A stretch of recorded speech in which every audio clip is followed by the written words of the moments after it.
Bismillahirrahmanirrahim. Assalamualaikum warahmatullahi wabarakatuh. Alhamdulillahirabbil alamin wa bihi nasta'in wa ala umurid dunya waddin. Wassalatu wassalamu ala asrofil anbiya'i wal mursalin wa ala alihi wa sahbihi ajmain, amma ba'du. Baik, perkenalkan, nama saya Ahmad Rizky Fauzan, NIM 2312400106 dari kelas PGMI 3C. Baik, saya akan menjelaskan tentang hakikat pendekatan dalam pembelajaran. Pendekatan dalam pembelajaran adalah sudut pandang atau cara pandang kita terhadap proses pembelajaran. Ini seperti kacamata yang kita gunakan untuk melihat bagaimana proses belajar mengajar itu terjadi. Intinya, pendekatan membantu kita memilih strategi dan metode yang tepat dalam pembelajaran. Contoh, kita menggunakan pendekatan berpusat pada siswa, maka kita akan lebih berfokus pada aktivitas siswa dalam belajar, bukan hanya pada materi yang disampaikan oleh guru.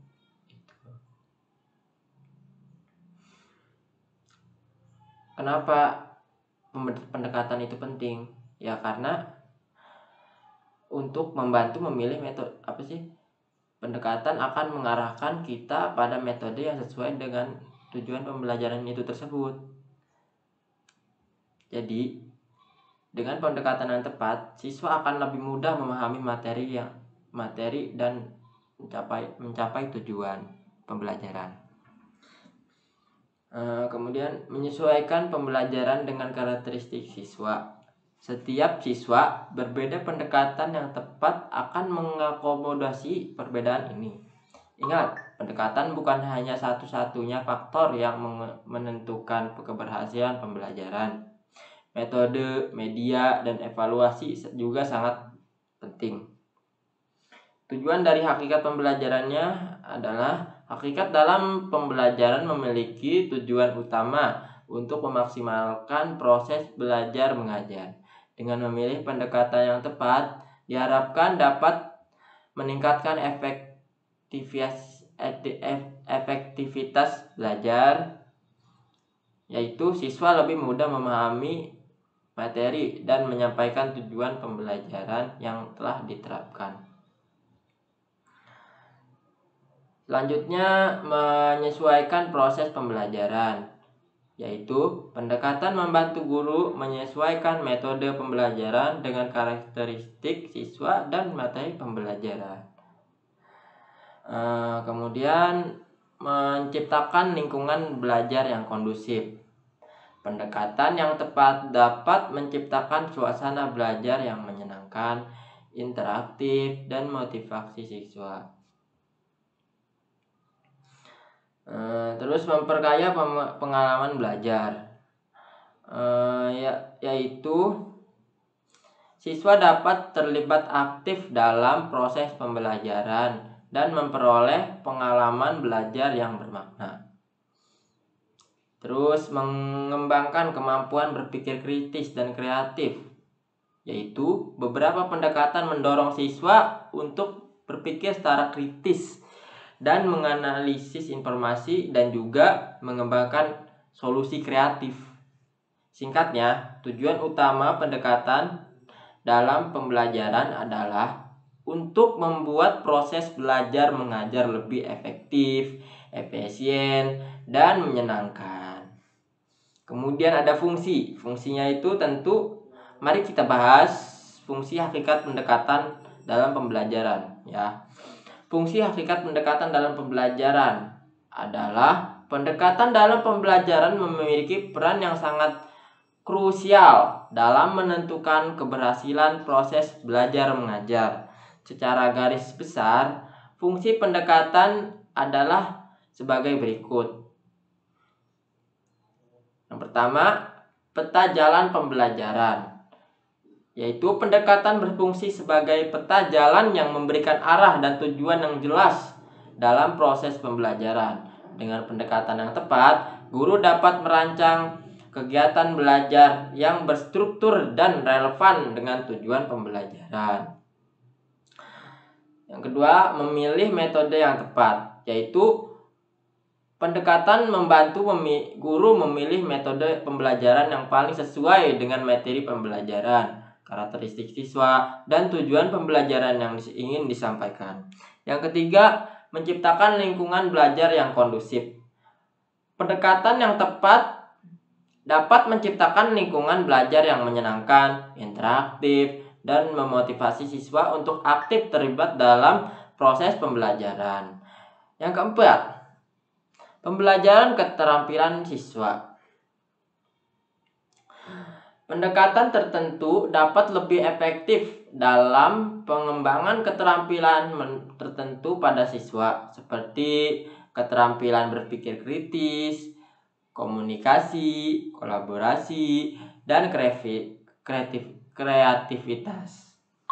Yang kelima juga menyesuaikan dengan karakteristik siswa.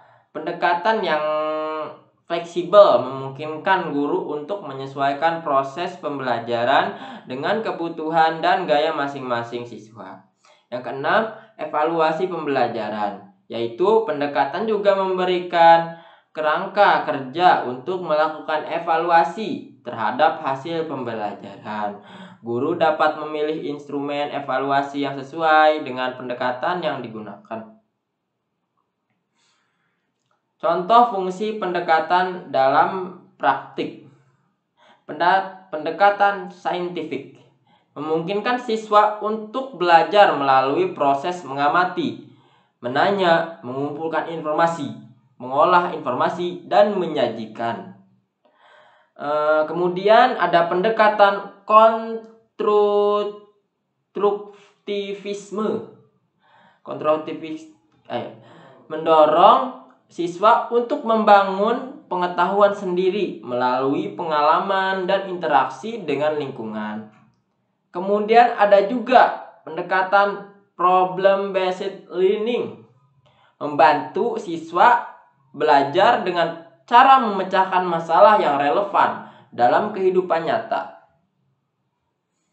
Manfaat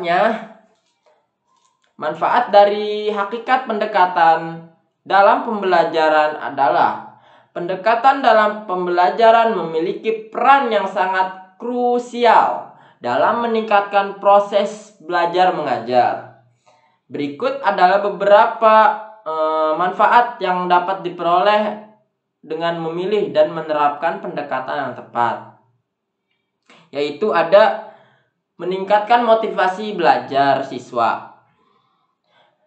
Pendekatan yang menarik dan relevan dengan kehidupan siswa dapat meningkatkan minat dan motivasi mereka untuk belajar.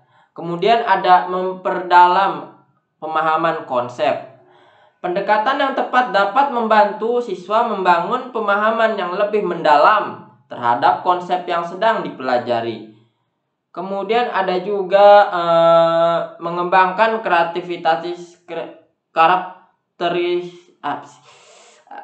keterampilan berpikir kritis. Beberapa pendekatan seperti pendekatan saintifik, atau problem based learning mendorong siswa untuk berpikir kritis, menganalisis informasi, dan memecahkan masalah. Terus ada lagi meningkatkan kemampuan komunikasi. Pendekatan yang melibatkan diskusi kelompok atau presentasi dapat membantu siswa untuk mengembangkan kemampuan komunikasi yang efektif. Kemudian ada menumbuhkan sikap positif pada pembelajaran. Pendekatan yang menyenangkan dan berpusat pada siswa dapat menciptakan suasana belajar yang positif dan membuat siswa untuk lebih menyukai proses belajar. Terus ada juga memfasilitasi pembelajaran sepanjang hayat. Pendekatan yang menekankan pada pengembangan keterampilan berpikir dan belajar mandiri dapat membekali siswa dengan keterampilan untuk terus belajar sepanjang hayat. Ada juga nih meningkatkan efektivitas pembelajaran. dengan memilih pendekatan yang sesuai dengan tujuan pembelajaran, materi, dan karakteristik siswa, terus proses belajar mengajar dapat menjadi lebih efektif dan efisien. Gitu. Terus contoh manfaat pendekatan dalam praktik. Pendekatan konstruktivisme yaitu membantu siswa membangun pengetahuan sendiri melalui pengalaman langsung sehingga pembelajaran menjadi lebih bermakna dan tahan lama. Ada juga pendekatan kooperatif yaitu memfasilitasi siswa untuk belajar sama dengan kelompok sehingga dapat meningkatkan kemampuan komunikasi, kolaborasi, dan memecahkan masalah. Kemudian kita ke jenis-jenis pendekatan pembelajaran dalam kurikulum merdeka. Kurikulum merdeka memberikan fleksibilitas yang sangat besar bagi guru dalam memilih dan menerapkan berbagai pendekatan pembelajaran. Hal ini memungkinkan proses belajar lebih menarik, relevan, dan berpusat pada siswa. Berikut ini ada beberapa jenis pembelajaran yang umum diterapkan dalam kurikulum merdeka. Yang pertama ada pembelajaran berbasis proyek atau PJBL. Pembelajaran berbasis proyek atau PJBL adalah metode pengajaran yang mengutamakan keterlibatan siswa dalam proyek nyata. Dalam PJBL, siswa bekerja sama untuk menyelesaikan masalah dan menghasilkan produk yang relevan dengan dunia nyata. Metode ini tidak hanya meningkatkan pemahaman materi, tetapi juga mengembangkan keterampilan kritis, kolaboratif, dan kreatif. Langkah-langkah dalam PJBL. Yang pertama, identifikasi masalah atau proyek. Tentukan topik atau masalah yang relevan dan menarik bagi siswa. Yang kedua, perencanaan. Siswa merencanakan langkah-langkah yang diperlukan untuk menyelesaikan proyek. Yang ketiga, siswa bekerja secara kolaboratif menerangkan pengetahuan dan keterampilan siswa. Yang keempat, refleksi. Siswa merenungkan proses dan hasil proyek, mengevaluasi apa yang telah dipelajari. Yang kelima, presentasi. Siswa menyampaikan hasil proyek kepada audiens yang bisa terdiri dari teman, guru, atau orang tua. Manfaat dari PJBL itu adalah meningkatkan keterlibatan siswa, terus mendorong pembelajaran aktif dan mandiri, mengembangkan keterampilan kritis dan kreativitas, dan juga mempersiapkan siswa untuk tantangan di dunia nyata. Yang kedua itu ada pembelajaran berbasis masalah atau PBL. Pengertiannya, pembelajaran berbasis masalah atau PBL adalah pendekatan pembelajaran yang melibatkan siswa dalam proses mencari solusi atas masalah nyata. Pendekatan ini bertujuan untuk mengembangkan keterampilan berpikir kritis, analisis, dan kolaboratif. Langkah-langkah dalam PBL. Yang pertama ada identifikasi masalah. Siswa dihadapkan pada masalah yang relevan dalam kehidupan sehari-hari.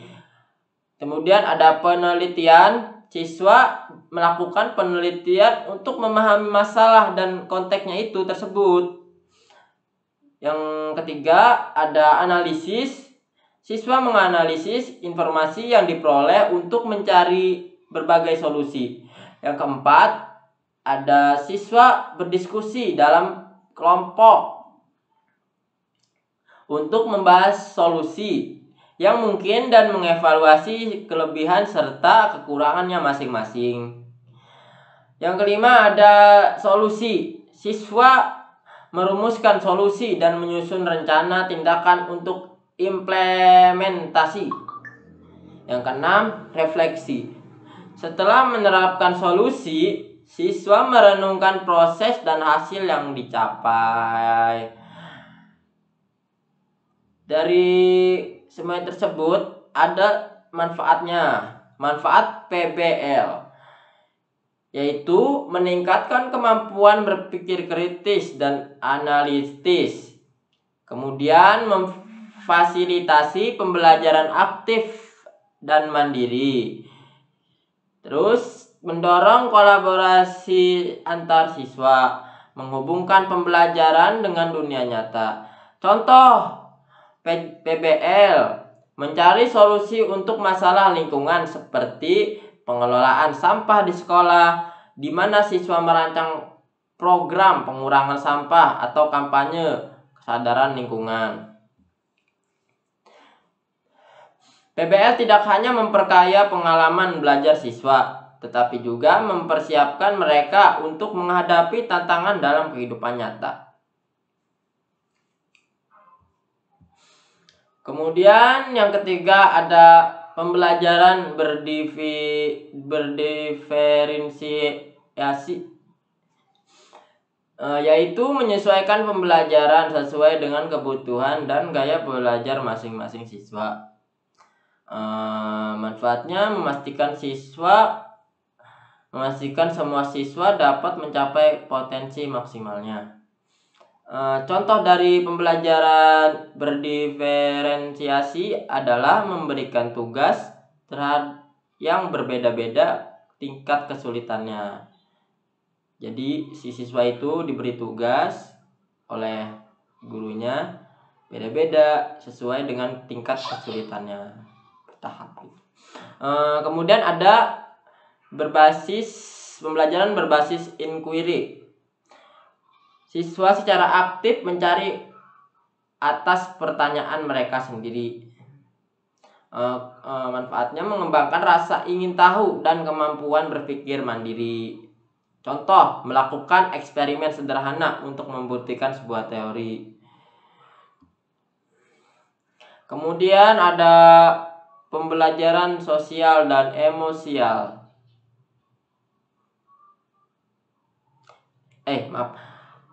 Pembelajaran sosial dan emosional, yaitu membantu siswa mengembangkan keterampilan sosial dan emosional seperti empati, manajemen diri, dan hubungan interpersonal. Manfaatnya itu untuk membentuk karakter siswa yang lebih baik.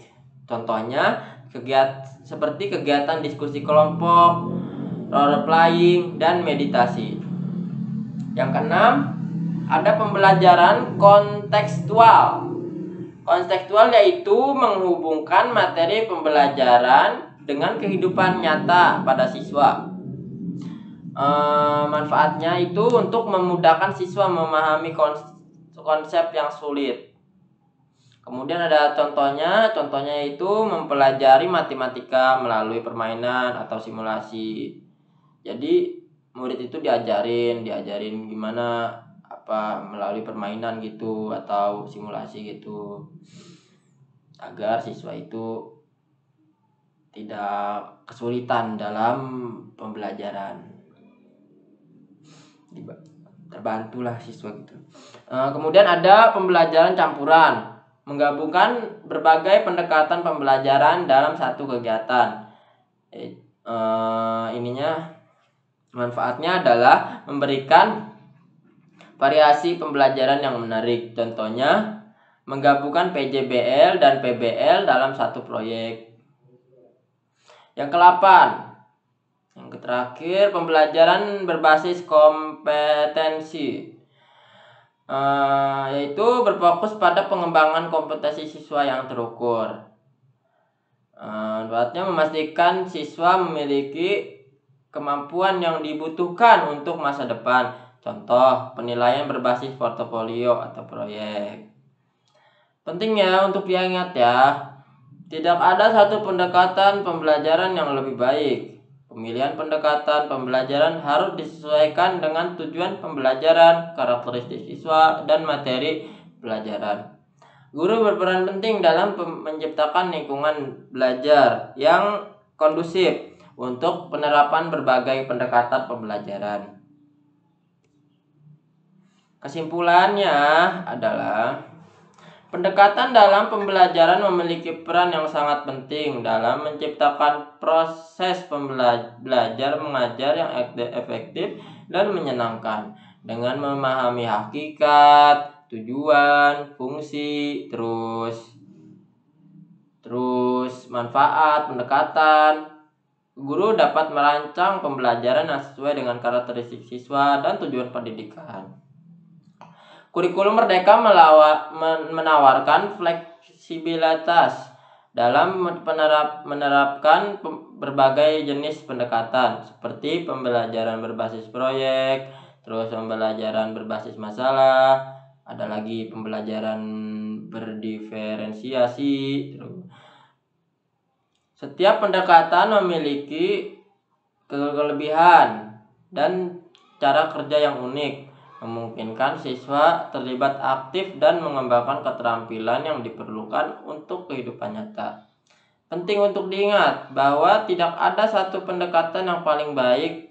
Pemilihan pendekatan harus disesuaikan dengan kebutuhan siswa dan konteks pembelajaran. Dengan demikian, guru berperan sebagai fasilitator yang menciptakan lingkungan belajar yang kondusif untuk menerapkan berbagai pendekatan guna memaksimalkan potensi siswa. Jadi gitu kesimpulannya. Ya, cukup sekian dari Al-Fakir, kurang lebihnya mohon maaf. Apabila ada pertanyaan, tulis di kolom komentar di bawah ini ya. Baik, cukup sekian. Terima kasih. Wassalamualaikum warahmatullahi wabarakatuh.